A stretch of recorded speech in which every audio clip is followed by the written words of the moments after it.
राधे राधे। जय श्री कृष्णा। श्री राधा रानी की कृपा से हम भक्तों के पावन चरित्रों को श्रवण कर रहे थे। आज उसी प्रकार कल हमने श्री हरिवंश महाप्रभु जी के पहले पुत्र श्री वंचन महाप्रभु के पावन चरित्रों को श्रवण किया। आज हम ब्रज के ही भक्त श्री त्रिपुरदास जी महाराज के पावन चरित्र को श्रवण करेंगे। आज उनके चरित्र का भाग 1 है। श्री त्रिपुरदास, इनका चरित्र बहुत अद्भुत है। इनके चरित्र से हम ये समझते हैं कि जो हमारे प्रभु हैं, हमारे श्री ठाकुर जी हैं, वो भक्तों के दिए हुए वस्तु पे नहीं प्रसन्न होते, वो भक्तों के दिए हुए भाव पे प्रसन्न होते हैं। इस चरित्र से हम यही समझेंगे आगे। श्री त्रिपुरदास जी महाराज, इनका जन्म ब्रज में ही शेरगढ़ में हुआ था। इनके जो पिताजी थे ये राजमंत्री थे, तो इनके यहाँ धन की कोई भी वस्तु की कोई भी कमी नहीं थी। सब अच्छा था, सब अच्छा चल रहा था। लेकिन त्रिपुरदास जी में एक आकांक्षा थी उनकी कि मुझे श्री ठाकुर जी के दर्शन करने, श्री नाथ जी के दर्शन करने, गोवर्धन नाथ जी के दर्शन करने। उनके रहता था कि मुझे दर्शन करने, उनके हृदय में ये बात रहती थी। तो उन्होंने अपने पिताश्री से एक बार कहा कि पिताश्री, मुझे गोवर्धन नाथ जी के आप दर्शन करा दीजिए। उस वक्त जो उनकी आयु थी वो किशोर अवस्था थी, 15-16 वर्ष की आयु थी श्री त्रिपुरदास जी की। तो उनकी इच्छा थी कि वे गोवर्धन नाथ जी के दर्शन करें। जब उन्होंने अपने पिताश्री से कहा कि पिताश्री, आप अक्सर आगरा जाते हैं, तो आगरा के बीच ही में गिरिराज जी पड़ते हैं, वहाँ पे श्री गोवर्धन नाथ जी हैं, तो वहीं पे मुझे आप दर्शन करा दीजिए। तो पिताजी सोचे, हाँ करा दूंगा। ऐसे उनके पिताजी टाल देते थे। परंतु एक दिन उन्होंने कहा कि पिताश्री, कल हम आगरा जाने वाले हैं, आप बता रहे थे, तो कल उसी बीच रास्ते में मार्ग में ही श्री ठाकुर जी का मंदिर पड़ेगा, गोवर्धन नाथ जी हैं, वहीं पे आप दर्शन करा दीजिएगा। तब वे कहे, उनके पिताश्री, ठीक है, तुम जो कह रहे हो वही करूँगा, लेकिन जब मैं आगरा में कार्य अपना कर लूँगा, आगरा से जब मेरा कार्य हो जाएगा, तो लौटते समय, वापसी के समय मैं तुम्हें गोवर्धन नाथ जी के दर्शन करा दूँगा। तो ऐसे उनके पिताश्री ने कह दिया। अगले दिन सुबह उनके पिताश्री और वे साथ ही में आगरा के लिए निकल गए।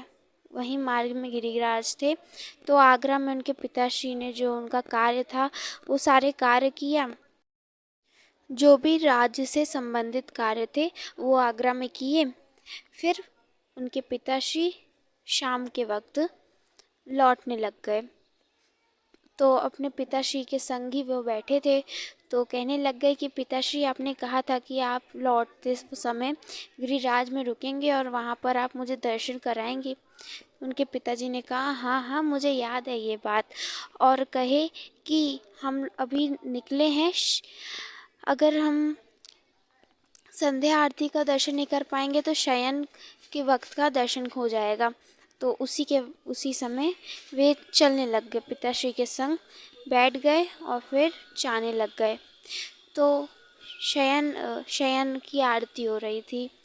उस वक्त श्री त्रिपुरदास जी और उनके पिताश्री संग ही में पहुँचे और वहाँ पर श्री ठाकुर जी के रूप का दर्शन किया। त्रिपुरदास जी ने जो ही त्रिपुरदास जी ने श्री ठाकुर जी के, श्रीनाथ जी के इतने सुंदर स्वरूप का दर्शन किया, तो वे मोहित हो गए और वहीं खड़े रहे और काफ़ी देर तक दर्शन करने लग गए।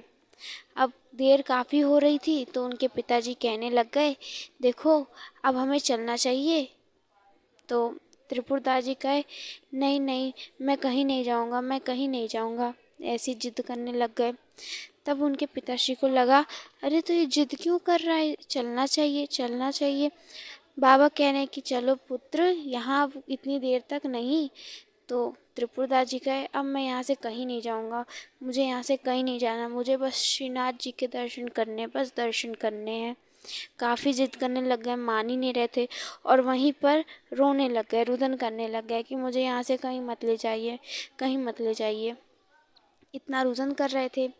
तब वहाँ पे कुछ लोग थे जो कि राजमंत्री को जानते थे, बात होती थी, तो उन्होंने कह दिया कि आपका पुत्र अगर कह रहा है मत जाइए तो मत जाइए, आप चले जाइए, इसे मत ले जाइए, 1-2 दिन बाद आप लेते जाइएगा, आप अक्सर आगरा के लिए आते जाते रहते हैं।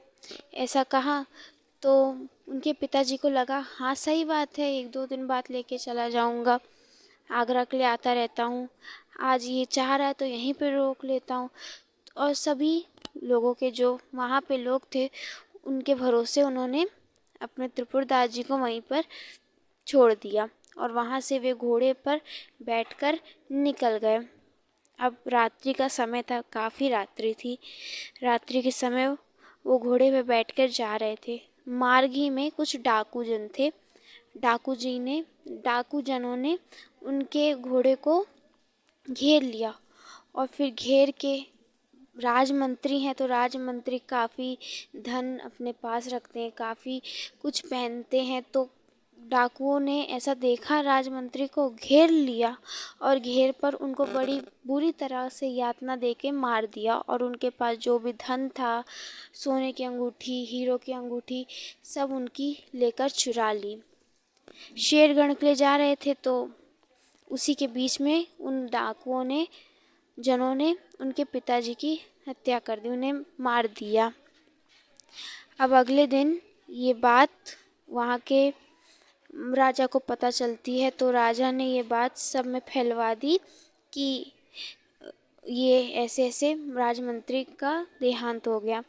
अब यही बात अगले दिन उनको पता चली त्रिपुरदास जी को कि अब तो पिताश्री का देहांत हो गया है। अब यहाँ पर क्या होता है, त्रिपुरदास जी श्रीनाथ जी के सामने जाते हैं और हाथ जोड़कर धन्यवाद करने लगते हैं। अब सोचिए त्रिपुरदास जी के पिताश्री चले गए हैं और वो ठाकुर जी के सामने हाथ जोड़ के धन्यवाद कह रहे हैं। क्यों? वे इसीलिए कह रहे हैं, वे कह रहे हैं कि हे नाथ, आपकी मुझ पर इतनी इतनी कृपा है कि आप मुझे उस वक्त पिताश्री के साथ नहीं भेजे।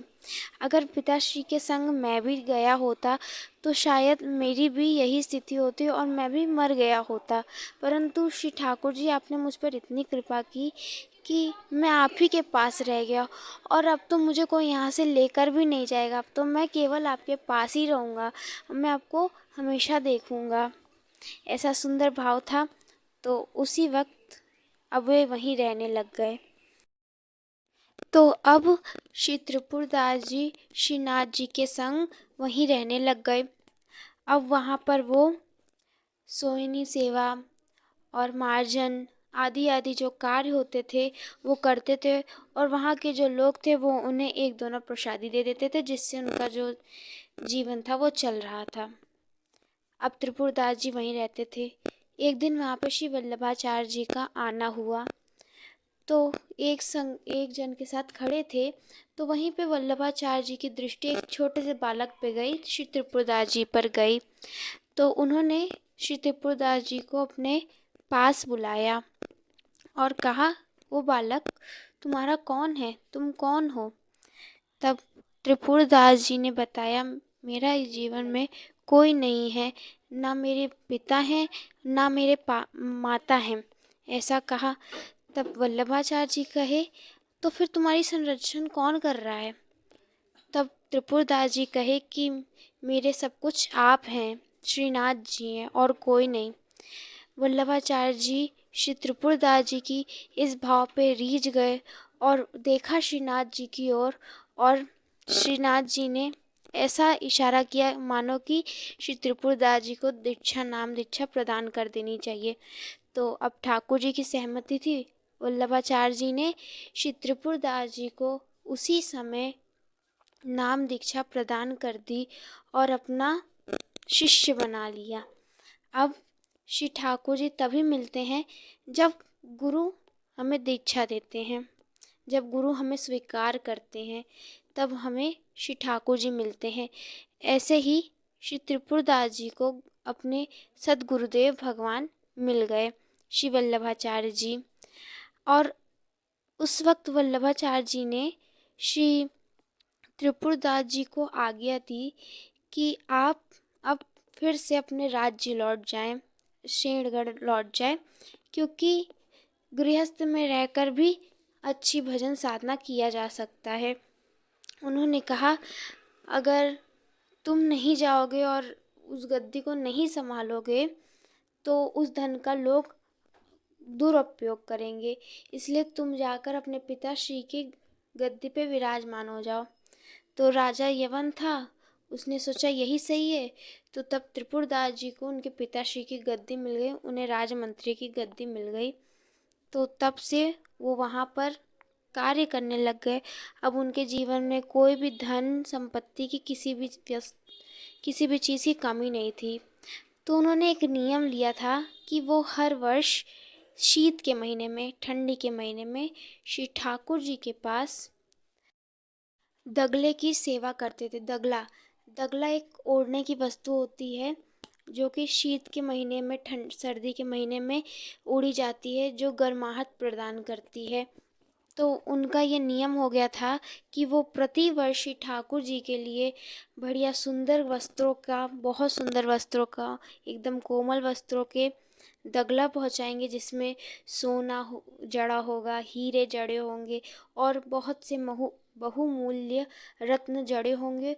तो उन्होंने ये सेवा ले ली थी, क्योंकि धन की कोई भी कमी नहीं, संपत्ति अच्छी खासी थी। तो उन्होंने ये सेवा ले ली कि अब मैं श्री ठाकुर जी के पास प्रत्येक वर्ष शीत के महीने में सुंदर सी स्वर्ण जड़ित और मणिजड़ित दगला पहुंचाऊंगा। ऐसी उनकी सेवा शुरू हो गई और प्रति वर्ष सर्दी के महीने में वो दगला की सेवा करते थे, श्री ठाकुर जी के लिए दगला पहुंचवाते थे। यहाँ पे श्री ठाकुर जी त्रिपुरदास जी की सेवा से बहुत प्रसन्न थे, क्योंकि उनका जो भाव था, त्रिपुरदास जी का जो श्री ठाकुर जी के प्रति भाव था, वो बहुत सुंदर था। वो सोचते थे कि मैं अपनी नाथ की सेवा कर रहा हूँ, और नाथ उनके बड़े प्रसन्न रहते थे कि ये मेरी सेवा कर रहा है। तो ऐसे ही उनकी प्रतिवर्ष सेवा करते थे। इस प्रकार ऐसे प्रतिवर्ष नियम उनका चल रहा था। अब इस नियम में क्या बाधा आती है, इसको हम कल के प्रसंग में श्रवण करेंगे। अभी हम यहीं विराम देते हैं श्री जी की कृपा से। कल जब कुछ नहीं बचा त्रिपुरदास जी के लिए, तो उन्होंने श्री ठाकुर जी की सेवा में कौन सा दगला भिजवाया, ये कल हम श्रवण करेंगे। तो श्री जी ऐसी कृपा करें। अभी हम यहीं विराम देते हैं। तब तक के लिए आप सभी भक्तों को राधे राधे, जय श्री कृष्णा।